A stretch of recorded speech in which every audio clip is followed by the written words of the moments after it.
ദിക്റുകളിൽ നാവും കൽബും കൂടി പങ്കുചേരലാണ് അതിന്റെ പരിപൂർണത. ദിക്റിൽ നാവ് കൊണ്ടുണ്ട്, കൽബ് കൊണ്ടുമുണ്ട്. അപ്പൊ രണ്ടും കൂടെ സംഗമിക്കാം. കൽബിന്റെ അമലിൽ ജവാഹി അവയവങ്ങൾ പങ്കുചേരലാണ് പരിപൂർണത.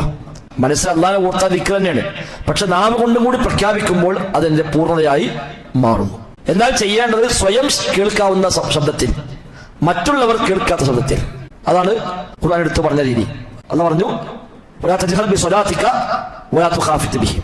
നിന്റെ പ്രാർത്ഥനയെ ഉറക്കെയാക്കരുത്, നീ പതുക്കെയാക്കുകയും ചെയ്യരുത്. ഉറക്കെയുമല്ല പതുക്കെയുമല്ല. അഥവാ ലാ തജ്ഹർ, നീ ഉറക്കെയാക്കരുത്, ഹത്താ യസ്മഅ ഗൈറുക, മറ്റുള്ളവർ കേൾക്കുന്ന നിലയ്ക്ക്.